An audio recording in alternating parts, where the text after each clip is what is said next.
అలాగే Facebook live ఉన్న వారందరికీ యేసుక్రీస్తు పేరట శుభాభివందనాలు తెలియజెప్తూ పరిశుద్ధాత్మ దేవుని సహాయం కొరకు ప్రార్థన చేద్దాం. పరిశుద్ధుడా, ప్రేమ కలిగిన తండ్రి, ఇంతవరకు నీ కృపలో మమ్మల్ని కాపాడి ఈ 2024 సంవత్సరం జూలై నెలలో మొదటి వారాన్న నీ సన్నిధిలో ఈ విధముగా నిలువబడి నీ నామమును బట్టి ప్రార్థించుటకు, నీ నామమును బట్టి నిన్ను మహిమపరచుటకు నీవిచ్చిన గొప్ప ధన్యతను బట్టి నీకు కృతజ్ఞతాస్తుతులు చెల్లిస్తూ ఉన్నాం. నమ్మదగిన దేవా, అద్భుతమైన ఆశ్చర్యమైన కార్యములు చేయగలిగిన దేవా, నీవు ఫలించు చెట్టువా, పనికిరాని చెత్తవా. ఈ అంశం డిఫరెంట్ గానే ఉంటుంది. నీవు ఫలించు చెట్టువా, నీవు పనికిరాని. నీవు అన్నది పెడితే బాగోదని నేను పెట్టలేదు. ఫలించు చెట్టువా, పనికిరాని, మాట్లాడకు, నోరు మూసుకో, చెడు చూడకు అనడానికి ఏం చేశారు? కళ్ళను కప్పుకుని ఈరోజు ఒక సూక్తిగా మనకు కనిపిస్తూ ఉంది. ఇదే మాటని మనం ఆధారం చేసుకుని బైబిల్ బాగా ధ్యానించినప్పుడు బైబిల్లో దేవుడు చెప్పిన మాట మనకు అర్థమవుతూ ఉంటది. చెడు వినకు, చూడకు, మాట్లాడకు అని దేవుడు ఎప్పుడో చెప్పేశాడు. ఎక్కడ ఆయన ఆలోచన చేస్తే వాక్య పట్టణంగా మనం చదవం కదా కీర్తన గ్రంథం మొదటి కీర్తనలోనే దేవుడు చాలా చక్కగా మనతో మాట్లాడుతూ ఉంటాడు.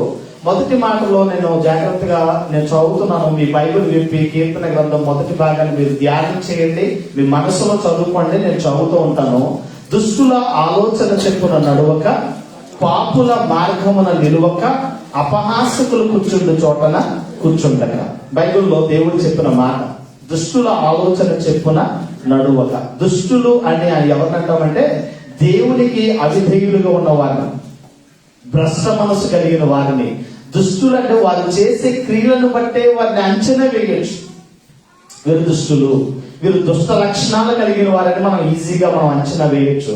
ఇంకా ఎగ్జాంపుల్ గా చాలా మంది చెప్తూ ఉంటారు, చెట్టు మంచిదైతే దాని ఫలం కూడా మంచిదవుతుంది అని.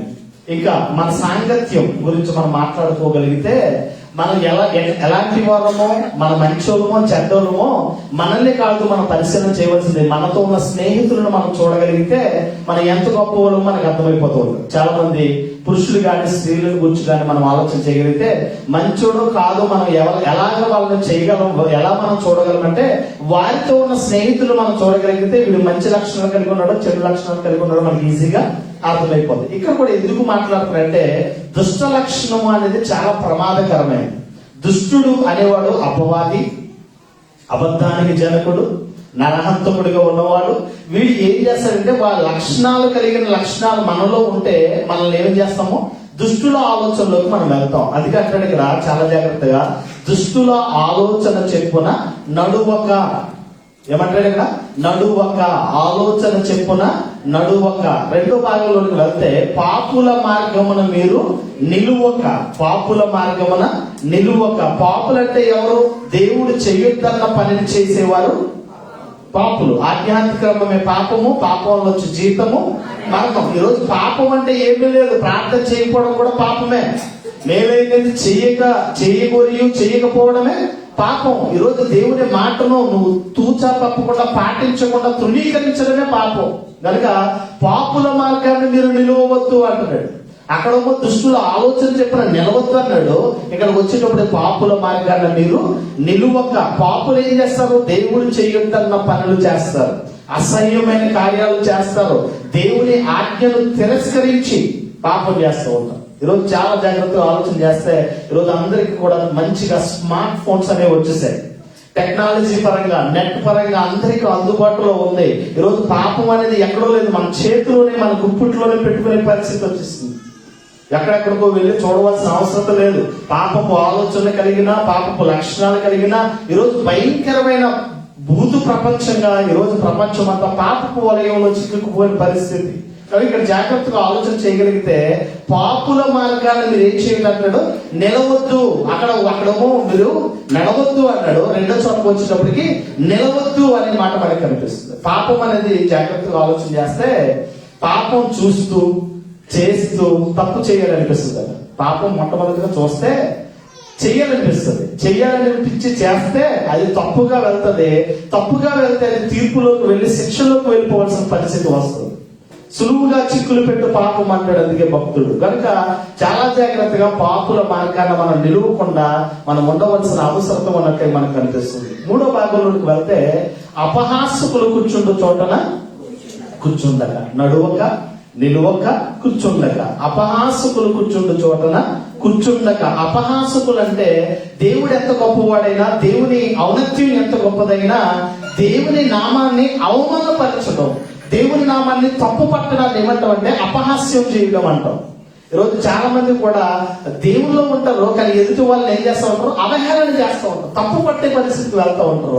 ఈరోజు క్రైస్తవ జీవితంలో ఈ లక్షణాలు ఇంకా లేకపోవడం వల్లే ఫలించే చెట్లుగా ఉండవలసిన మనం పనికిరాని చెత్తగా మారిపోవలసిన పరిస్థితికి వెళ్ళిపోతున్నాం. అందుకే చాలా జాగ్రత్తగా చెప్తున్నాడు, అపహాసకులు కూర్చుండు చోటన మీరు కూర్చోవద్దు అంటున్నాడు. అపహాసకులు ఏం చేస్తారు, దేవుని గొప్పతనాన్ని అపహాస్యం చేస్తారు. వారు చెడు మార్గంలో ఉన్న వారిని అనేకులుగా చెడు మార్గంలోకి నడిపించడానికి అపహాసకులను పోగు చేసుకుంటారు. కనుక వాళ్ళు కూర్చున్న చోటన మీరు ఏం చేయొద్దు అంటాడు, కూర్చోవద్దు. గాంధీ ఏం చెప్పాడు, చెడు చూడకు, చెడు మాట్లాడకు, చెడు వెనుక అన్నాడు. దేవుడు ఏం చెప్తున్నాడు, నువ్వు నడవద్దు, నిలవద్దు, కూర్చోవద్దు అంటాడు. చాలా జాగ్రత్త కలిగిన వారమే మన క్రైస్తవ జీవితంలో మనం ఉండాలి. దీన్ని అంతటినీ ఎలా చేయించగలమని ఆలోచన చేస్తే రెండో మాటలో అద్భుతమైన మాట చెప్తున్నాడు, యెహోవా ధర్మశాస్త్రమునందు ఆనందించుచు దివారాత్రులు దానిని ధ్యానించేవాడు ధన్యుడు. క్రైస్తవ జీవితంలో మనకున్న ఒక ఆయుధం, దేవుని మనస్సును ఎరిగిన గ్రంథం ఏంటంటే పరిశుద్ధమైన బైబిల్. 66 పుస్తకాలు కలిగింది. పరిశుద్ధాత్మ ప్రేరణతో సుమారుగా 40 మంది ప్రవక్తల ద్వారా రాయబడిన గ్రంథం. ఈ గ్రంథాన్ని మనం చదవగలిగితే దేవుడు మనతో మాట్లాడడం ప్రారంభిస్తాడు. ఈరోజు చాలా మంది కూడా బైబిల్ చదవడానికి ఆసక్తి లేని ధోరణ. అందరూ క్రైస్తవులే, అందరూ దేవుడు నమ్మిన పిల్లలే, కానీ బైబిల్ చదవడానికి సమయం ఎవరు, బైబిల్ చదవడానికి ఆసక్తి లేని వారిగా బ్రతుకుతూ ఉంటారు. ఇక్కడ ఏమంటాడంటే, యెహోవా ధర్మశాస్త్రమునందు ఆనందించుచు దివారాత్రులు దానిని ధ్యానించేవాడు ధన్యుడు. ఎప్పుడు చదవాలి, అప్పుడప్పుడు కాదు, ఆదివారం ఒక రోజే కాదు, సంవత్సరానికి ఒకసారే కాదు, మనం దివారాత్రులు అంటే పగలనక రాత్రనక దాన్ని ఏం చేయాలట, ధ్యానం.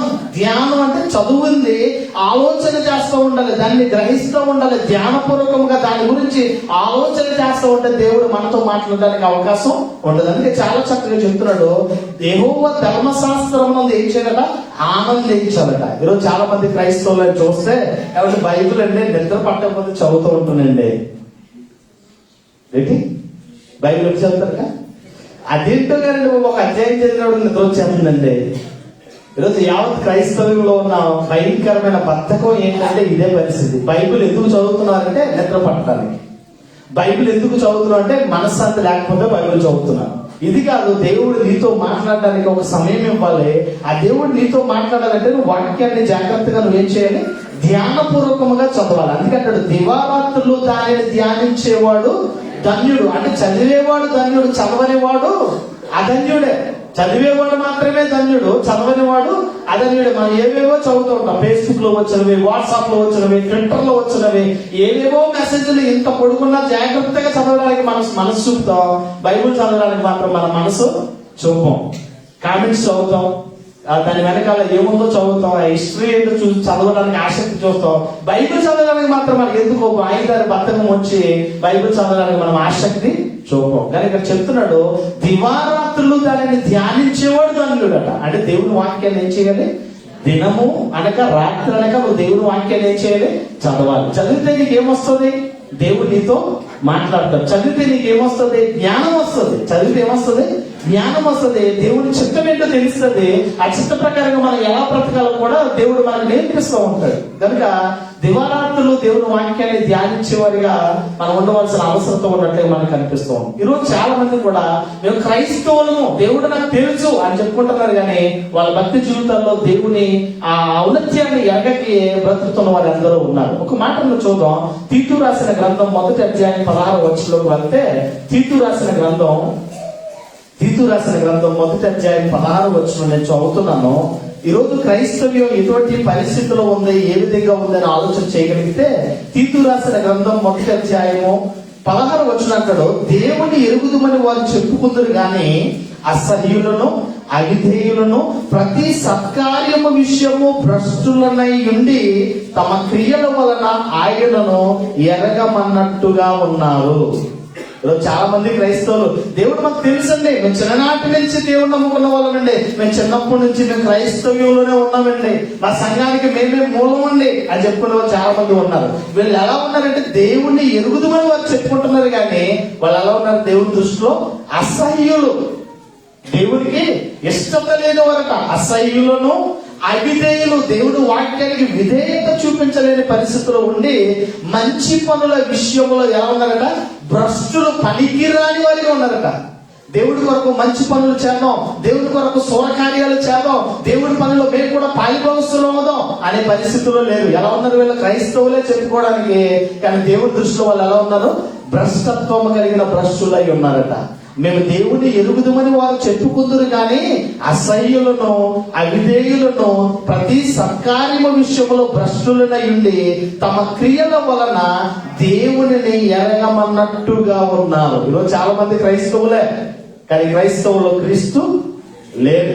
అందరూ విశ్వాసులే, విశ్వాసుల్లో విశ్వాసం అనేది లేదు ఈరోజు క్రైస్తవులకి. అందుకే అన్నాడు యేసుక్రీస్తు, అన్నాడు నేను రెండవ రాకడలో వచ్చినప్పుడు భూమి మీద నేను విశ్వాసమును కనుగొందునా అన్నాడంటే విశ్వాసులలో విశ్వాసం అనేది ఉండదు, అవిశ్వాసులుగా మారిపోతారు. అందుకే ప్రకటన గ్రంథంలో చెప్తాడు, మొదటి వారు కడపటి వారు అవుతారు, కడపటి వారు మొదటి వారు. ఇది జరుగుతుంది, రేస్ జరుగుతుంది. కనుక ఎవరైతే విశ్వాసంలో కర్త అయిన దేవుని వైపు చూస్తూ ఎవరైతే ఓపికతో పరిగెడతారో వాళ్ళే నిత్య జీవానికి వెళ్తారో, ఓపికతో పరిగెట్టకుండా వాళ్ళు ఎక్కడైతే ఆగిపోతారో వాళ్ళు నిత్యాగ్ని దండనకు వెళ్ళిపోవాల్సిన పరిస్థితి ఉంటుంది. కనుక చాలా జాగ్రత్తగా దేవుని వాక్యాన్ని ధ్యానిస్తున్నప్పుడు మనం దేవుని ఎరిగినట్టుగా ఉండాలి, ఆయనకి ఇష్టమైన విధంగా మనం బ్రతకాలి తప్ప అసహ్యులుగా అవిధేయులుగా మంచి పనులు చేసే సత్కార్యము విషయములలో భ్రష్టులనై ఉండడం వల్ల మన భక్తి, మన విశ్వాసము, మన ఆ భక్తి దేవునికి ఇష్టమైనదిగా ఉండదు. కనుక జాగ్రత్తగా మనం బ్రతకవలసిన అవసరం ఉంది.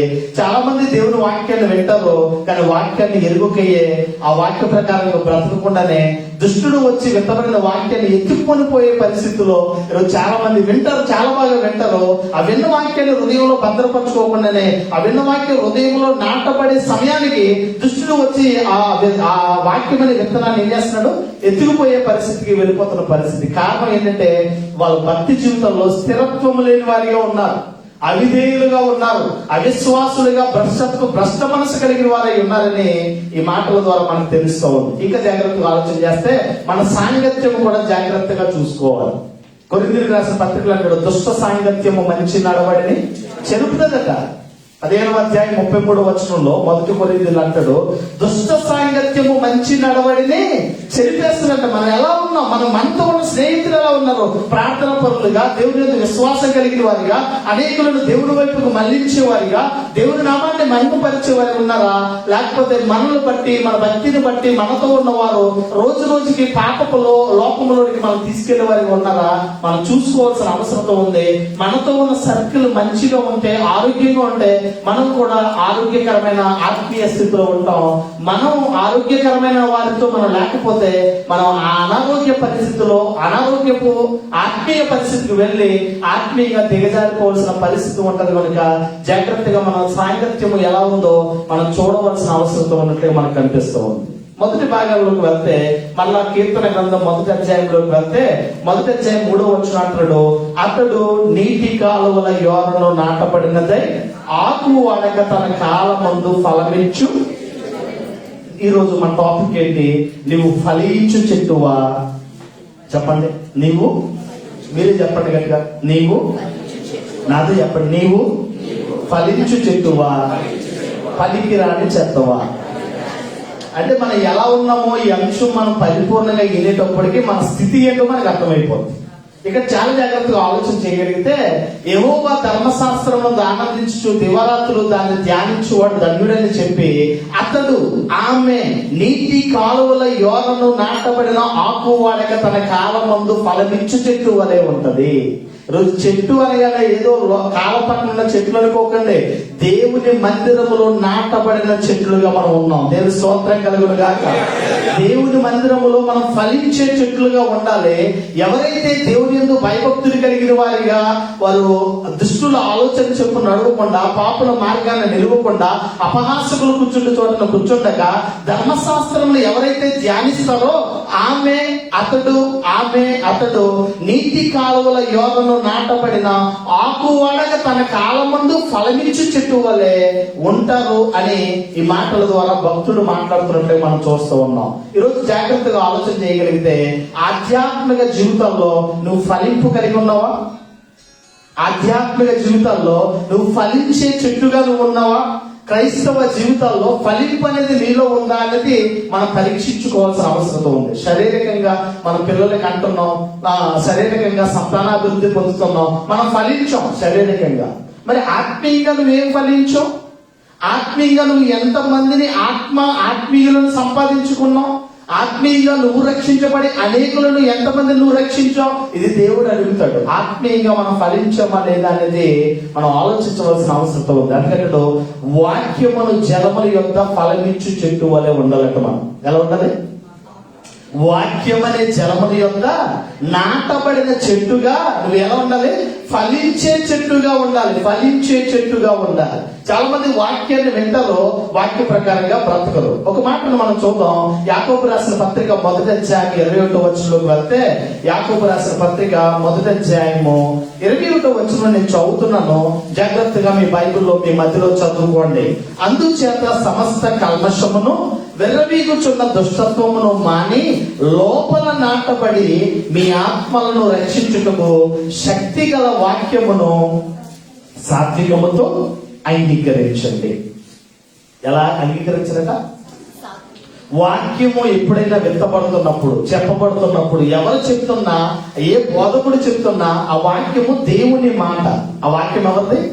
దేవునిది. దేవుని మాటగా దేవుడు మనతో మాట్లాడుతున్నప్పుడు ఆ వాక్యాన్ని సాత్వికంతో మనం స్వీకరించాలట. ఆ భక్తుడు చెప్తున్నాడు, యాకోబు భక్తుడు 1వ అధ్యాయం 21వ వచనంలో, అందుచేత సమస్త కల్మషమును వెర్రవీగుచున్న దుష్టత్వమును మాని. దుష్టుల ఆలోచన చెప్పున మనం నడవద్దని ఎందుకన్నాడంటే, మనలో ఏముంది? కల్మషం ఉంది, మనలో ఏముంది? దుష్టత్వం ఉంది. కనుక దీనిని మానండి అని చెప్తున్నాడు దేవుడు. దీన్ని ఏం చేయంటాడు? మానేయండి అంటాడు. దుష్టుల ఆలోచన చెప్పుడు ఎందుకు నడవద్దానంటే, ఇక్కడ చెప్తున్న భక్తుడు కూడా ఇదే మాట చెప్తూ, అందుచేత సమస్త కల్మషమును విర్రవీగుచున్న దుష్టత్వమును మాని లోపల నాటబడి మీ ఆత్మలను రక్షించుటకు శక్తి గల వాక్యమును సాత్వికముతో అంగీకరించండి. వాక్యం అనేది మంచి నేలను పడిన విత్తనముల వలె మీ హృదయాలలో నాటబడాలి. మీ హృదయాలను ఏమవ్వాలి? వాక్యం వింటున్నాం, విన్న వాక్యము నీ మధ్యలో పెట్టుకుని ఆ వాక్యము నీ హృదయంలో భద్రపరుచుకుని ఆ వాక్యం ప్రకారంగా మనం బ్రతకడానికి ప్రయత్నం చేయాలి తప్ప, ఆ వాక్యాన్ని నువ్వు ఆలోచించకుండా వాక్యము నీ హృదయంలో నాటకపోతే విత్తనం ఎలా ఫలిస్తుంది? ఒక విత్తనాన్ని మన భూమిలో జల్లినప్పుడు ఆ విత్తనము మట్టిలో ఏమైపోవాలి? చావాలి. మా విత్తనం ఈ మట్టిలో ఏమవ్వాలి? చస్తే అది మరొక నూతన జీవితంలోకి, నూతన మొక్కగా అది మరొక రూపంలోకి, నవీన స్వభావంలోకి వస్తారు. ఈరోజు మనం కూడా వాక్యం వింటున్నాం, కానీ మనలో దుష్టత్వం ఉండడం వల్ల, మనలో కల్మషం ఉండడం వల్ల ఆ వాక్యం అనేది ఏమవ్వట్లేదు? నాటబడట్లేదు. విత్తనాలు చల్లే ఒక ఉపమానం గురించి మనం ఆలోచన చేస్తే, రైతు విత్తనాలు చల్లుతున్నాడట. కొన్ని విత్తనాలేమో త్రోవ పక్కన పడ్డాయట, కొన్ని విత్తనాలేమో రాతి నేలను పడ్డాయట, కొన్ని విత్తనాలేమో ముళ్ళ పొదల్లో పడ్డాయట, కొన్ని విత్తనాలేమో మంచి నేలను పడ్డాయి. ఏది 30 60 100 ఫలించింది? మంచి నేలను పడింది. ఈరోజు వాక్యం వింటున్న నీవు నీ హృదయంలో వాక్యాన్ని నాటుకోవాలి. దేవుడు నాతో మాట్లాడుతున్నాడు. దేవుడు నాతో మాట్లాడినప్పుడు నాలో ఉన్న కల్మషము, నాలో ఉన్న దుష్టత్వాన్ని నేనేం చేయాలి? తీసేయాలి అనుకోవాలి. అందుకే చాలా చక్కగా చెప్తున్నాడు.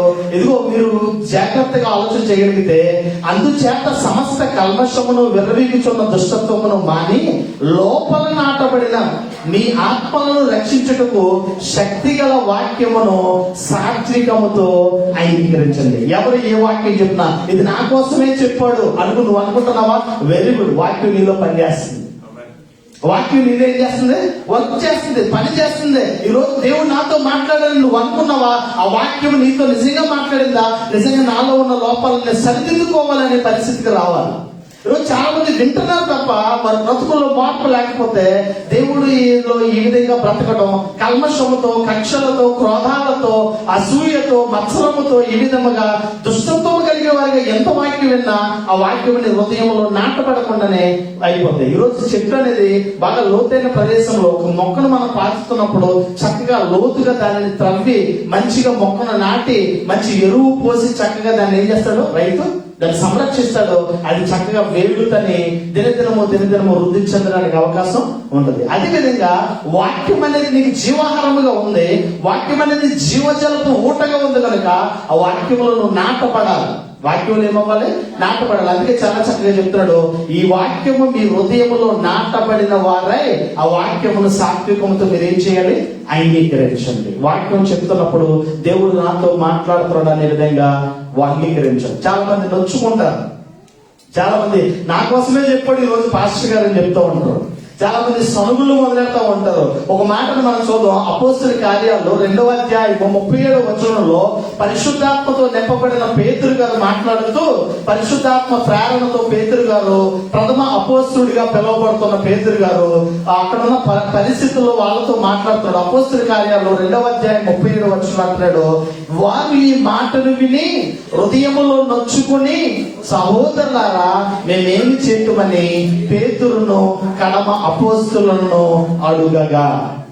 పేతురు గారు ఏమని మాట్లాడుతున్నాడు? చాలా రూఢిగా మాట్లాడుతున్నాడు. ఆ మాటకు వారు వాక్యాన్ని విని హృదయంలో ఏం చేశారట? నొచ్చుకున్నారట. నొచ్చుకున్నారు అని అక్కడ పుట్టినోట్లో కింద ఏమని ఉందో, చిన్న చిన్న అక్షరాలు ఏముందో చదివి చెప్పండి. ఏమన్నా? పొడవబడి వాక్యము బల్లెములాగా దిగాలి. వాక్యం ఏమవ్వాలి? బల్లెములాగా దిగాలి. కత్తిలాగా దూసుకుపోవాలి వాక్యం. అప్పుడే మనిషికి మారు మనసు వస్తుంది. లేకపోతే మారు మనసు రాదు. ఎందుకంటే కఠినమైన మనసులో వాత వేయబడిన మనస్సాక్షి కలిగిన వారు, భ్రష్టత్వంతో నిండిన మనస్సాక్షి కలిగిన వారికి వాక్యం నాటబడాలంటే, వాక్యము మనలో ఫలించాలంటే అది గుర్చుకోవాలి, అది దిగాలి, గుండెల్లో దిగాలి. చాలా మంది చెప్తారు, ఆయన నన్ను అంత మాట అంటాడా, నా గుండెల్లో దిగిపోయింది, నేను చచ్చినా వాడు ఆ మాటను నేను మర్చిపోనంట. నువ్వు ఏ మాటను మర్చిపోను పర్లేదు, కానీ దేవుని మాటల్ని వింటున్న నీవు నీ హృదయములో ఆ వాక్యం అనేది ఏమవ్వాలి? పొడవబడాలి, గొచ్చబడాలి. పేతురు గారు చాలా చక్కగా మాట్లాడుతున్నప్పుడు వాళ్ళు ఏమవుతున్నారు? వారు ఆ మాటలు విని హృదయంలో ఏం చేశారట? నొచ్చుకున్నారట. హృదయంలో ఏం చేశారట? నొచ్చుకున్నారు. నువ్వు ఫలించాలనే ఆలోచన కలిగి ఉంటే కొన్ని పరిస్థితులను కూడా తట్టుకోవాలి. మీకు అర్థమవుతుందా? ఒక శిల్పి ఒక రాడుని తెస్తాడు, ఆకారం లేని ఒక రాడుని తెస్తాడు. తెచ్చి ఏం చేస్తాడండి శిల్పి? చేతిలో సృష్టించుకుని, చేతిలో మరొక చేతిలో ఉలించుకుని ఏం చేస్తాడు? చెక్కుతా ఉంటాడు. అంతవరకు రూపము లేకుండా పనికిరాని మొద్దుగా ఒక రాడు బండగా ఉన్న దాన్ని తీసుకొచ్చి ఎంతో ప్రయాసంతో దాన్ని ఏం చేస్తాడు? చెప్తాడు. ఒక రూపం వచ్చిన తర్వాత దాని విలువ పెరుగుతుందా? అంతకుముందు లేని విలువ తర్వాత విలువ వస్తుంది. ఈ క్రైస్తవ జీవితంలో కూడా మన బ్రతుకులో విలువ రావాలి అంటే మనము కూడా అనేకమైన విధాలుగా చెక్కబడాలి. అనేకమైన విధాలుగా మనం ఏమవ్వాలి? చెక్కబడాలి. చెక్కబడితేనే దానికి విలువ, చెక్కబడితేనే ఆ విలువ వస్తుంది. కనుక ఇక్కడ చాలా చక్కగా చెప్తున్నాడు. ఇక్కడ మనం ఫలింపు రావాలంటే వాక్యం అనే హృదయంలో ఏం చేయాలి? నొచ్చుకోవాలి. చాలా చక్కగా చెప్తున్నాడు. వారి మాటలు విని హృదయములో నొచ్చుకొని, సహోదరులారా మేమేమి చేద్దామని పేతురును కడమ అపోస్తలులను అడిగితే, మీరు మారు మనసు పొందండి, మీరు పాప క్షమాపణ మీద మీరు ఒప్పుకోండి, అప్పుడు తండ్రి కుమార పరిశుద్ధాత్మను మీరు బాప్తిసం పొందితే పరిశుద్ధాత్మని వరాన్ని దేవుడు ఇస్తాడని చెప్తా ఉన్నాడు. ఈరోజు క్రైస్తవులుగా మార్పు రావాలంటే మన వాక్యాన్ని ప్రకటించాలి. ప్రకటించకపోతే ఎదుటివాడు ఎవడో మారడు. చెప్తేనే కానీ తెలుసుకోలేదు. చాలా మంది చెప్పేవారు లేక వినేవారు ఏమేంటున్నారో తెలియక గ్రహించలేని పరిస్థితిలోనే అయోమయ స్థితిలోకి వెళ్ళిపోతున్నారు. ఇంకా జాగ్రత్తగా ఆలోచన చేస్తే వాక్యం విన్నవారంతా దేవుని కోసం బ్రతుకుతారు అన్నది గ్యారెంటీ లేదు. వాక్యం విన్నవారంతా కూడా దేవుడి కోసం, ఇక్కడ చాలా మంది ఉన్నారు, మీరందరూ వాక్యం వింటున్నారు, మీరందరూ దేవుడి కోసం బ్రతుకుతారనే గ్యారెంటీ లేదు. ఇంకా నాటబడిన వారంతా దేవుడి కోసం బ్రతుకుతారనే గ్యారెంటీ లేదు. దేవుని వాక్యము వారిలో నాటబడితే వారి దేవుడి కోసం బ్రతుకుతారు. వాక్యం ఎక్కడ నాటపడాలి? వారి హృదయాలలో మంచి నేల పడిన విత్తనముల వల్ల నాటబడితే వాళ్ళ ఫలింపు అనేది దయచేస్తారు. అందుకే చాలా చక్కగా అంటున్నాడు, మనం భక్తి జీవితంలో మనం ఎలా ఉన్నామో, సంఘములో మనం ప్రాముఖ్యమైన పాత్ర ఏంటో ఇర్మియా గ్రంథంలో చాలా చక్కగా చెప్తూ ఉన్నాడు. ఇర్మియా గ్రంథము 17వ అధ్యాయము 7-8 వచనాలు జాగ్రత్తగా చదవగలిగితే, ఇర్మియా గ్రంథము 17వ అధ్యాయము 7-8 వచనాలు నేను చదువుతున్నాను, జాగ్రత్తగా మీ మధ్యలో చదువుకోండి. 7-8 అంటాడు, ఇర్మియా గ్రంథం 17వ అధ్యాయము 7-8 అంటున్నాడు, యెహోవాను నమ్ముకొనిన వాడు ధన్యుడు, యెహోవా వానికి ఆశ్రయముగా ఉండును, వాడు జలముల యొక్క నాటబడిన చెట్టు వలె ఉండును. ఎలా ఉంటాడంటే, జలముల యొక్క నాటబడింది ఎవరు? చెట్టా లేకపోతే నువ్వా? అర్థమవుతుందన్నమాట. జలముల యొక్క నాటబడింది నువ్వు నేనునా లేకపోతే చెట్టులా? అమ్మా మరలా చదవండి, ఎంత బాగుందో. మరలా చదవండి. యెహోవాను నమ్ముకొనిన వాడు ధన్యుడు, యెహోవా వానికి ఆశ్రయముగా ఉండును, వాడు ఆమె జలముల యొక్క నాటబడిన చెట్టు వలె ఉండును, అది కాలువల వారును దాని వేళ్లు తన్నును, వెట్టగలిగినను దానికి భయపడదు, దాని ఆకు పచ్చగా నుండును, వర్షము లేని సంవత్సరమును చింతనందదు, కాపు మానదు. మీరు జాగ్రత్తగా ఆలోచన చేస్తే, మన ఈస్ట్ వెస్ట్ గోదావరి గురించి మనం ఆలోచన చేయగలిగితే, కాలం పక్కన చాలా చెట్లు ఉంటాయి. కాలం ప్రక్కన చాలా చెట్లు ఉంటాయి. ఆ చెట్లు నిజంగా చూస్తారంటే గుత్తులుగా కాయలు కాస్తూ ఉంటాయి. కొబ్బరికాయలు అవ్వచ్చు, చాలా కాయలు ఎంత గెలలు దిగుతూ ఉంటుంది. అది వాటర్ ఉన్న కాలంలో అలా ఉంటుంది, వేసవి కాలంలో కూడా అలాగే ఉంటుంది. ఎందుకంటే దాని వేళ్ళు భూమిలోకి తన్నుకున్నాయి, దాని క్రింద చక్కగా నీటి జలాలు ఉన్నాయి కనుక అది వెంటనే కలిగిన అది భయం ఉంటుందట. చాలా చక్కగా చెప్తున్నాడు. 8వ వచనం, వాడు జలముల యొక్క, ఆమె జలముల యొక్క నాటబడిన చెట్టు వల్లే ఉండును, అది కాలువల యోరను దాని వేళ్లు తన్నును, వెంట కలిగిన దానికి భయపడదు, దాని ఆకు పచ్చగా ఉండును, వర్షం లేని సంవత్సరంలో చెట్టునందులో కాపు కూడా మానదు. ఈరోజు దేవుడిలో ఎవరైతే ఉంటారో వారే ఫలిస్తారు. మరొక మాట, ఎవరైతే దేవుడి మాటకు లోపడతారో వారే ఫలిస్తారు. ఎవరైతే దేవుడి మాటను తన హృదయాల్లో నాటుకుంటారో వారే ఫలిస్తారు. ఎవరైతే దేవుడి మాటకు విధేయత కలిగి ఉంటారో వారే ఫలిస్తారు. మరొకరికి ఎవరు ఫలించరు. దేవుని మాటకు లోబడి, దేవుని చిత్తానికి లోబడి, దేవుని చిత్తానుసారంగా ఎవరైతే ఉంటారో వాళ్ళే 30దంతులుగా, 60దంతులుగా, 100దంతులుగా ఫలిస్తారు. వాక్యం వినేసాం, మేము దేవుడిలో చాలా ఎదిగిపోతున్నాం అనుకుంటే రాంగ్. అది నీ భక్తి జీవితం నీ భక్తిహీనతలోకి వెళ్తుంది, అవిశ్వాసంలోకి నువ్వు వెళ్తావు. నువ్వు నిజంగా దేవుడిలో నాటపడావంటే ఆ వాక్యాన్ని నువ్వు వింటావు, వాక్య ప్రకారం నువ్వు బ్రతుకుతావు. ఆ వాక్యాన్ని బట్టి దేవుడు నిన్ను ఏం చేస్తాడు? వృద్ధి చేస్తాడు. చాలా చక్కగా చెప్తాడు, వాడు నీటి కాలువల యోరను నాటబడిన చెట్టు వలె ఉంటాడు, అది కాలువల యోరన దాని వేలు తన్నుతుంది, వెట్టగలిగిన దానికి భయపడదు, దాని ఆకు పచ్చగా ఉంటది, వర్షం లేని సంవత్సరమున ఏం చేస్తుంది?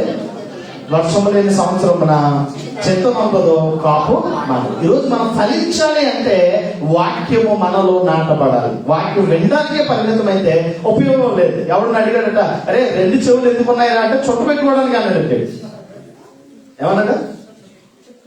చుట్ట పెట్టుకుంటారు, పొగాకు చుట్ట పెట్టుకోవడానికి అన్నాడట. మరొకరిని అడిగితే ఇనుపులు పెట్టుకోవడానికి అన్నాడట. మరొకరిని అడిగితే పెన్సిల్ పెట్టుకోవడానికి అన్నాడు. తాపి మేస్త్రి వటన్ మేస్త్రి ఎక్కడ పెడతారు? ఈనుపుల్లోకి తాపి మేస్త్రి పెడతాడు, వటన్ మేస్త్రి పెన్సిల్ పెడతాడు, పనిచేసే పాలేరేమో చుట్టలు పెడతా ఉంటాడు. చెవులు ఎందుకు ఇచ్చాడు దేవుడు అంటే ఈ చెవుతో విని చెవుతో విడిచిపెట్టడానికి కాదు, విన్నదానిని జాగ్రత్తగా గ్రహించడానికి. ఈరోజు జాగ్రత్తగా మనం ఆలోచన చేయగలిగితే అతడు చేయనదంతా సఫలం అవ్వాలి. కీర్తన గ్రంథం 1:3 అంటాడు, నీటి కాలువల యోరను నాటబడినదే ఆకు వాడగా తన కాలం ముందు ఫలమిచ్చు చెట్టు వలె ఉంటది, అతడు చేయనదంతా సఫలం. నువ్వు ఏ పని మొదలెట్టినా, నీకు నీ చేతిలో నువ్వు ఏది పూనుకున్నా అది 100 రెట్లు ఫలం రావాలంటే నువ్వు దేవుడు వాక్య ప్రకారంగా బ్రతకాలి. లింకప్ ఉంది, దీనికి లింకప్ ఉంది. ఈరోజు మనం జాగ్రత్తగా ఆలోచన చేయగలిగితే ఇస్సాకు విత్తనం వేసి 100 ఆశీర్వాదం పొందాడట. ఇస్సాకు విత్తనం వేసి 100 ఫలింపు పొందాడట. యోసేపు ఫలించాడు, కొమ్మగా ఉన్నాడట. అతడు ఏ పని పూనుకున్నా దేవుడు అతనికి తోడై ఉన్నందున బహుగా ఆశీర్వదించబడ్డాడు. ఎందుకు ఈ మాట నేను చెప్తున్నంటే, మన బ్రతుకులో మనం ఏది పూనుకున్నా ఆ కార్యక్రమం సక్సెస్ అవ్వకుండా ఆ ఫెయిల్యూర్ అవుతూ భయంకరమైన అవరోధాలు ఎదురవుతున్నాయంటే మనలో ఏదో ఒక లోపం ఉందని క్లియర్ గా నేను చెప్పగలను. క్లియర్ గా నేను చెప్పగలను. ఇక్కడ దేవుని వాక్యం చెప్తుంది, అతడు చేయనదంతయో సఫలమగును. ఎవరు చేసింది? దుష్టులు ఆలోచన చెప్పుకుని నడువక, పాపుల మార్గం నిలువక, అపాస్యులు కూర్చుండే చోట్ల కూర్చుండక, యెహోవా ధర్మశాస్త్రం నందు ఆనందించుచు దివారాత్రులు దానిని ధ్యానించిన వాడు ధన్యుడు. అతడు ఆమె నీటి కాలువల యోరను నాటబడి ఆకు వాడక తన కాలమందు ఫలమిచ్చు చెట్టు వలె ఉంటది. అతడు ఆమె చేయనదంతా సఫలమవుతుంది. ఏంటో పాస్టర్ గారు, నేనేం పూనుకున్న దరిద్రం దడిగట్టేసింది. దరిద్రం ప్రహారీగా కూడా కట్టేసిందండి సిమెంట్ వాళ్ళతో. చాలా సార్లు వింటూ ఉంటాయి మాటలు. ఎందుకు ఈ మాటలు అంటే, మనం ఏది పూనుకున్నా ఎందుకు ఎలా జరుగుతుందంటే, నువ్వు దేవుని చిత్తానుసారంగా నువ్వు లేవు. నువ్వు దేవుని చిత్తానుసారంగా ఉంటే, నువ్వు ఏ పని పూనుకున్నా దేవుడిని ప్రథమైన స్థానంలో దేవుడిని ముందు పెడితే నీ కార్యం దేవుడే చేస్తాడు. ఈరోజు మన మానవ ఆలోచనలో నాకు అన్నీ తెలుసు, నాకు అన్నీ వచ్చు, నాకు తెలివైనోడు లేడని విర్రవీగుతూ మనం ప్రయత్నం చేస్తున్నాం. అటర్ ఫ్లాప్ అయిన తర్వాత దేవుడి దగ్గరికి వస్తున్నాం. లేదు, మనం ఏ పని పూనుకున్నా ప్రప్రదమైన స్థానాన్ని దేవునికి ఇవ్వాలి. దేవుడికి చెప్పిన తర్వాతే మనం పని చేయాలి. ఆ పని ఏదైనా సరే, దేవా ఈ పనిని చేస్తున్నానో అది నీ చిత్త ప్రకారముగా ఈ పనిని నువ్వే జరిగించని దేవుడి మీద ఎప్పుడైతే ఆనుకుంటామో దేవుడు మన పరిపూర్ణతలోకి మన దేవుడు తీసుకొస్తాడు. ఈరోజు చాలా మంది ఫెయిల్యూర్ అవడానికి కారణం ఏంటంటే, దేవుడి మీద పరిపూర్ణంగా తమ మనసును ఆనుకోవట్లేదు. దేవుడి మీద ఆధారపడకుండానే సొంత ప్రయత్నాలు చేసి ఇబ్బందులు పడుతున్న పరిస్థితి. అందుకే చెప్తున్నాడు, అతడు చేయనదంతయు సఫలమగును. ఈ 4వ వచనం అంటాడు, దుష్టులు అలాగనుండగా గాలి చెదరగొట్టు పొట్టుబడి. 4వ వచనం ఏమంటాడు? దుష్టులు అలాగనుండగా గాలి చెదరగొట్టు పొట్టు వలె ఉంటుందట. గాలి చెదరగొట్టు పొట్టే. మన టాపిక్ లో 2 ఉన్నాయి. ఫలించే చెట్టువా, పనికిరాని చెట్టువా. జాగ్రత్తగా ఆలోచన చేస్తే, రైతు వరి పంటను పండిస్తాడు, మాసూలు చేస్తాడు, చక్కగా రాసి పోస్తాడు. పోసిన తర్వాత ఒక పంక తెచ్చి ఏం చేస్తాడు? దాన్ని ఎగరబోతా అంటుందండి. చేట పట్టుకుని ఏం చేస్తాడు? ఆ పంక గాలిలో చేటను పట్టుకుని అలా ఆడిస్తూ ఉన్నప్పుడు నాణ్యమైన గింజలన్నీ కూడా ఆ రైతు పాదాల దగ్గర పడతాయి. గాలి తేలికతో ఉన్నవి, అవి బలహీనముగా ఉన్నవి, చెత్తతో కూడినవన్నీ కూడా గాలి వేగానికి ఏమవుతాయి? దూరంగా వెళ్ళిపోతాయి. ఈరోజు చాలా మంది క్రైస్తవులు కూడా వాక్యములో గాలి చెదరగొట్టు పొట్టు వలె ఉన్నారు. స్థిరత్వం లేదు వీళ్ళకి. క్లియర్ గా చెప్తాను, దేవునిలో స్థిరత్వం లేదు. వీళ్ళు దేవుని యందు భయభక్తులు కలిగిన వారిగా ఉండరు, అవిశ్వాసులుగా బ్రతుకుతారు, భక్తిహీనతలో ఉంటారు. ఇటువంటి వారిని దేవుడు ఏం పోల్చాడంటే గాలి చెదరగొట్టు పొట్టే అన్నాడు. ఏమన్నాడు? గాలి చెదరగొట్టు పొట్టు వలె ఉంటారట. ఎవరు? దుష్టులు, దుష్ట లక్షణాలు కలిగిన వారు, అపహాస్య లక్షణాలు కలిగిన వారు, పాపుల లక్షణాలు కలిగిన వారు అందరినీ దేవుడు ఏం చేశాడంటే గాలి చెదరగొట్టు పొట్టు వలె పోల్చాడు. నువ్వు ఫలించే చెట్టుగా ఉంటే ఫలాలను ఇస్తావు. నువ్వు ఫలింపలేని చెట్టుగా ఉంటే గాలికి ఎగిరిపోయే, ఎటు కావాలంటే ఎటు వాలంటే ఎటు గాలి వేస్తే అటు నువ్వు వెళ్ళే పరిస్థితిలో పొట్టు వలె దేవుడు పోలుస్తాడు. కనుక వాక్యానికి స్థిరపడిన వారిగా మనం ఉండాలి. ఎఫెసీయులకు రాసిన పత్రిక 4వ అధ్యాయము 14-15 వచనాలు చదవగలిగితే, ఎఫెసీయులకు రాసిన పత్రిక 4వ అధ్యాయము 14-15 వచనాలు నేను చదువుతున్నాను. 4:14-15 వచనాలు అంటున్నాడు, అందువలన మనం ఇక మీదట పసిపిల్లలమై ఉండి మనుషుల మాయోపాయముల చేత వంచనతోనూ తప్పు మార్గమునకు లాగు కుయుక్తులతోనూ గాలికి కొట్టుకుని పోవునట్లు కల్పింపబడిన ప్రతి ఉపదేశమునకు అటు ఇటు కొట్టుకుని పోవచ్చు అలల చేత ఎగరగొట్టబడిన వారమై ఉండగా ప్రేమ కలిగి సత్యము చెప్పుచు క్రీస్తు వలె ఉండుటకు మనం అన్ని విషయముల్లోనూ ఎరుగుతాము. ఈరోజు చాలా మంది క్రైస్తవులుగా మనుషులు ఎదిగారు, కానీ జ్ఞానం ఎదగలే. చాలా మందిని చూస్తే కొంచెం వేరేగా ఉన్నాడు అనుకోండి, మందబుద్ధి కలిగిన వాడు ఉన్నాడు అనుకోండి, వాడిని ఏమంటా ఇది మనిషి ఎదిగాడని కానీ బుర్ర ఎదగలేదండి. నిర్మమాటంగా చెప్తూ ఉంటాం. ఇంకా అచ్చు తెలుగులో మాట్లాడంటే నువ్వు మనిషివా అది కూడా అంటారు. ఎందుకు ఈ మాట నేను చెప్తున్నంటే, ఈరోజు చాలా మంది సంవత్సరాలు పడి దేవుళ్ళో ఉన్నారు తప్ప సత్యవాక్యము విషయంలో జ్ఞానం లేకుండా పోయింది, సత్యవాక్యం విషయంలో స్థిరత్వం లేకుండా పోయింది. అందుకే చాలా చక్కగా చెప్తున్నాడు, అందువలన మనం ఇక మీదట పసిపిల్లలమై ఉండక మనుషుల మాయోపాయముల చేత వంచనతో తప్పు మార్గములలాగు కుయుక్తితో గాలికి కొట్టుకుని పోవునట్లుగా కల్పింపబడిన ప్రతి ఉపదేశములకు ఇటు అటు కొట్టుకుని పోవచ్చు, అలల చేత ఎగరగొట్టబడిన వారమై ఉండక ప్రేమ కలిగి సత్యము చెప్పుచు క్రీస్తు వలె ఉండుటకు మనం అన్ని విషయముల్లోనూ ఎదుగుదాము. మన దేవుడిలో ఎదగాలంటే ఆడిలా చెప్పాడు ఈడిలా చెప్పాడు కాదు, దేవుని వాక్యం ఏం చెప్తుంది. ఈరోజు చాలా ఛానల్స్ వచ్చేసాయి, అంటే చాలా మంది ప్రసంగికులు ఉన్నారు. వాక్యాన్ని కొరువేంటండి. ఈరోజు ముఖ్యంగా దుబాయ్ ఎక్స్పెషల్లీ గురించి చెప్పాలంటే దేవుడి సన్నిధికి వెళ్ళాలా, దేవుడి సన్నిధికి వెళ్ళాలా, ఇంట్లో పెట్టుకుని టీవీ పెట్టుకుంటే బోలేని ఛానల్స్ వస్తున్నాయి, బోలని ప్రసంగికులు నిరంతర ప్రవాహిగా బోలెన్ని ప్రసంగాలు బోలెన్ని వస్తున్నాయి. అని ఎవడు పడితే ఆ మాటలు విని ఆడు చెప్పిందే నిజం అనుకునే పరిస్థితికి వెళ్తున్నారు. గ్రహించట్లేదు, చదవట్లేదు, ధ్యానించట్లేదు.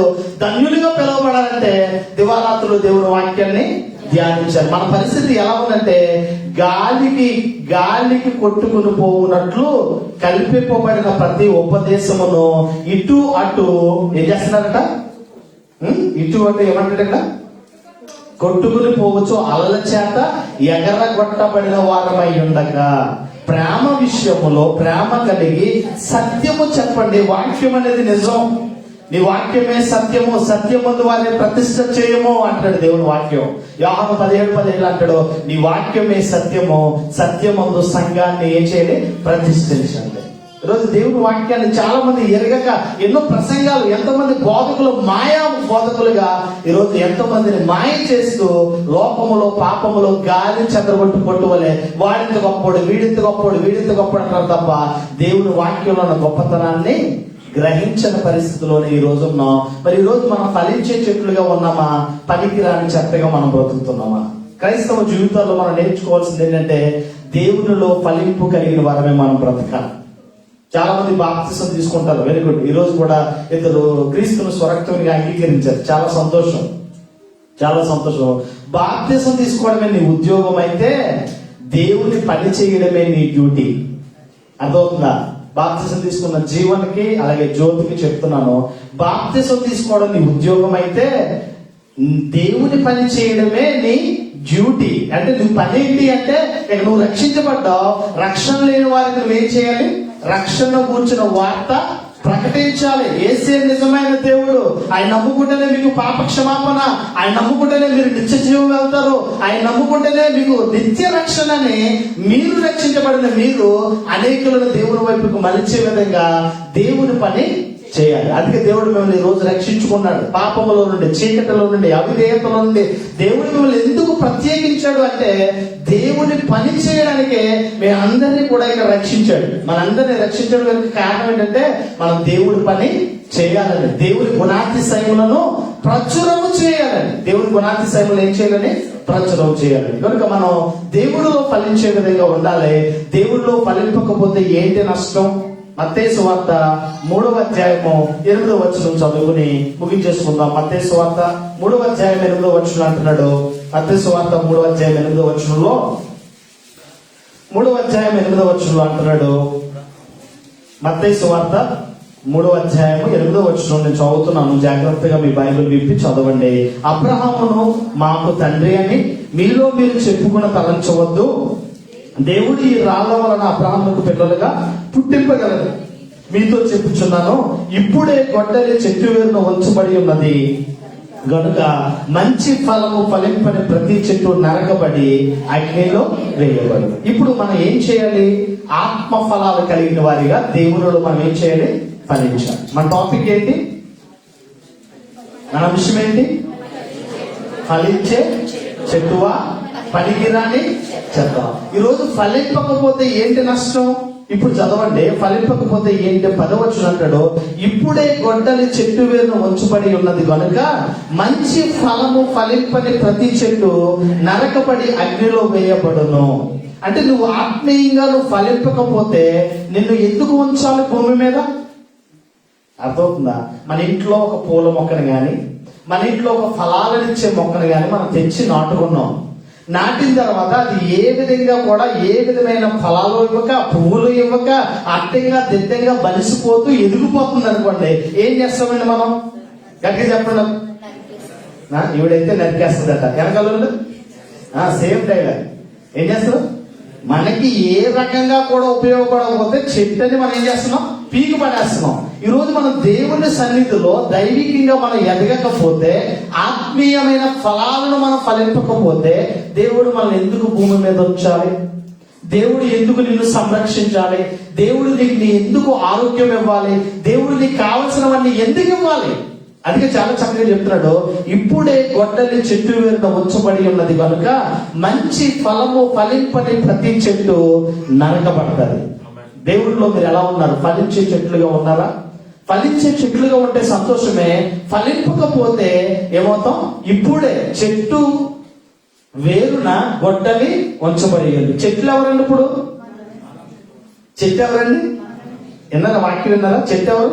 మనమే. అంటే గొడ్డ ఎక్కడ ఉంది ఇప్పుడు?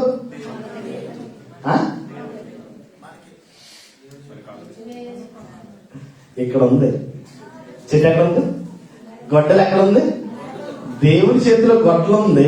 మంచి ఫలము ఫలింపని ప్రతి చెట్టు ఏమవుతుంది? నరకబడుతుంది. నరికేవాడు ఎక్కడ నరుగుతాడు? కాళ్ళు నరుగుతాడా? ఎక్కడ నరుగుతాడు? సెంటర్ పాయింట్ ఇక్కడ వేస్తాడు ఒక దెబ్బ. ఇది మొత్తం మెయిన్ హెడ్ ఇంజిన్ కదండి. హెడ్ ఇంజిన్ ఎగితే మొత్తం మనిషి డెడ్ అవ్వాలంటే ఇక్కడ లేపేయాలి. ఇప్పుడు గొడ్డలు ఎక్కడ ఉంది? పీక మీద ఉంది. ఇప్పుడు మనం ఫలించకపోతే మన పరిస్థితి ఏంటి?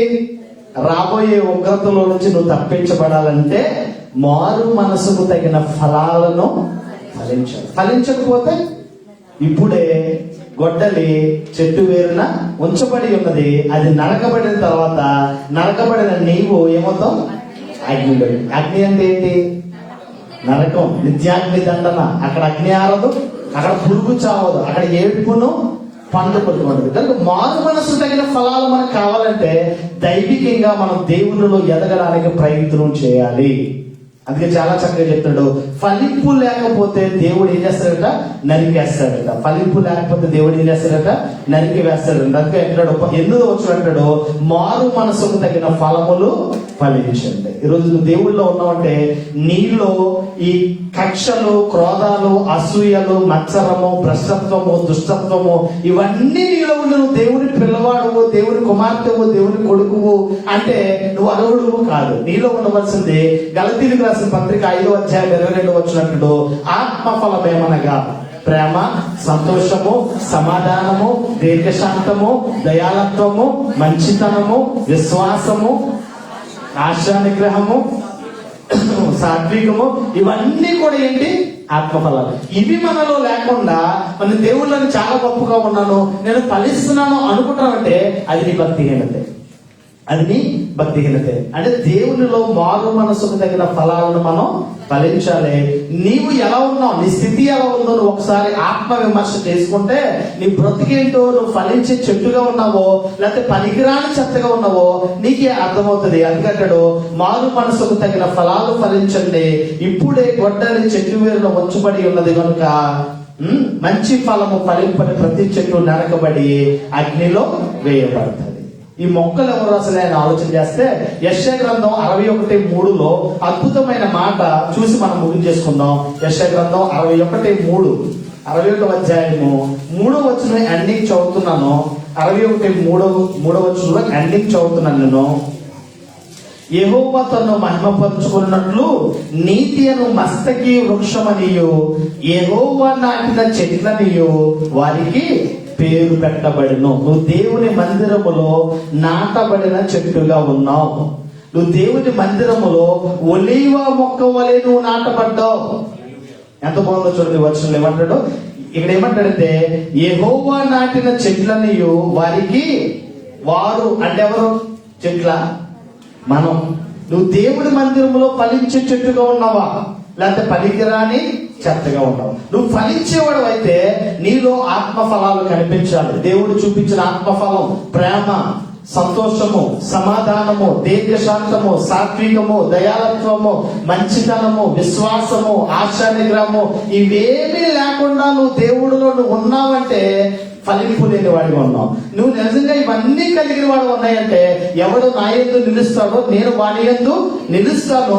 నా యందు నిలిచిన వాడు చక్కగా ఏం చెప్తాడు, వృద్ధి చెందుతాడు, ఫలిస్తాడు.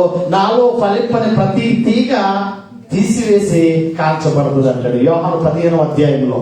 ఎందుకు ఈ మాటను చెప్తారంటే దేవుని మందిరములో మనం ఎలా ఉండాలి, ఫలించే చెట్లుగా ఉండాలి. నువ్వు ఫలించే చెట్టువా, పనికిరాని చెత్తగా ఉంటే, చెత్తగా ఉన్నావా నువ్వు అగ్నిలోకి వెళ్తావు, కాల్చబడతావు. అక్కడ అగ్ని ఆడదు, అక్కడ గురువు చావదు. ఇదే అనుకూలమైన సమయం కనుక కొద్ది నిమిషాలు ఆత్మ విమర్శ చేద్దాం. మోకరించండి, మోకరించి కొద్ది నిమిషాలు దేవుడి సన్నిధిలో సాగిపడి ప్రభు వాళ్ళ కొరకు మనం వెళ్దాం. ప్రభు వాళ్ళ కొరకు సిద్ధపరచబడిన వాళ్ళు ముందుకు రండి. దేవుని వాక్యం ద్వారా దేవుడు మీతో మాట్లాడితే, దేవుడి వాక్యం ద్వారా దేవుడు మీతో మాట్లాడితే మోకరించి కొద్ది నిమిషాలు దేవుడి మాటలను ఆలోచన చేద్దాం. నువ్వు ఎలా ఉన్నావు, నీ ఆధ్యాత్మిక పరిస్థితి ఎలా ఉంది, నువ్వు దైవికంగా నీ పరిస్థితి ఏంటో కొద్ది నిమిషాలు దేవుడి వాక్యాన్ని ధ్యానం చేద్దాం. దేవుడి వాక్యం ద్వారా దేవుడు నీతో మాట్లాడితే, దేవుడి ద్వారా నీతో మాట్లాడితే యజమానుడు చూస్తున్నాడు నీ ఫలాల కొరకు, యజమానుడు చూస్తున్నాడు నీ ఫలాల కొరకు. నీ బ్రతుకు ఎలా ఉందో ఒకసారి ఆలోచన చేసి దేవుని సన్నిధిలో సాగిలపడు, ఆత్మ విమర్శ చేసుకో. ఇంకా నువ్వు ఫలాలు లేకుండా ఉంటే దేవుడిచ్చిన అవకాశాన్ని వినియోగించుకొని దేవుని కొరకు ఫలించేవాడిని ఉండడానికి కృప దయచేయమని దేవుని సన్నిధిలో అడుగుదాం. ఫలించకుండుట నీకు న్యాయమా, యజమాని సహనముతో చెలగాటమా. ఫలించకుండుట నీకు న్యాయమా, యజమాని సహనముతో చెలగాటమా. ఫలములు నాశించిన పరలోక తండ్రి తేరి చూచుచున్నాడు నీ వైపు. ఫలములు నాశించిన పరలోక తండ్రి తేరి చూచుచున్నాడు నీ వైపు. ప్రేమతో నిన్ను పెంచిన ప్రియ తోటమాలి పరీక్షించుచున్నాడు నీ కాబోలు. ప్రేమతో నిన్ను పెంచిన ప్రియ తోటమాలి పరీక్షించుచున్నాడు నీ కాబోలు. ఫలించకుండుట నీకు న్యాయమా, యజమాని సహనముతో చెలగాటమా. ఫలించకుండుట నీకు న్యాయమా, యజమాని సహనముతో చెలగాటమా. ప్రభువునందు ప్రియమైన సహోదరి సహోదరులారా, మీ ఆధ్యాత్మిక పరిస్థితి ఎలా ఉందో కొద్ది నిమిషాలు దేవుడి సన్నిధిలో, దేవుడు నిన్ను నన్ను తేరి చూస్తున్నాడు. ఫలించే చెట్టుగా ఉన్నవా, లేకపోతే ఇదిగో ఇప్పుడే చెట్టు మీద బొద్దది నాటబడి ఉంది, అది ఫలింపని ప్రతి చెట్టును నాటుకుంటున్నది కనుక దేవుడి సన్నిధిలో ప్రభు వాళ్ళకు మనం సిద్ధపడుతున్నాం. కొద్ది నిమిషాలు ఆత్మ విమర్శ చేసుకుని, అయ్యా నీలో ఫలించే చెట్టుగా నన్ను ఉంచు తండ్రి, నీ కొరకు నమ్మకంగా బ్రతికే భాగ్యం నాకు దయచేయండి. దేవుని సన్నిధిలో అపరాధాలు ఒప్పుకొని మంచి నిర్ణయంతో ముందుకు సాగుదాం. ప్రతి ఒక్కరు కూడా ప్రార్థన పూర్వకంగా పశ్చాత్తాపంతో ఒప్పుకొని కలిగి ప్రభు బలను మనం సమీపిద్దాం. యేసుక్రీస్తు అప్పగింపబడిన రాత్రి ఆయన ఒక రొట్టెను ఎత్తుకుని కృతజ్ఞతాస్తుతులు చెల్లించి దానిని విరిచి, ఇది మీ కొరకైన నా శరీరం, దీన్ని చేయనప్పుడల్లా నన్ను జ్ఞాపకము చేసుకోమని చెప్పాను. ఆ ప్రకారమే మనము చేయము. పరలోకమందున మా కన్న తండ్రి, నీకు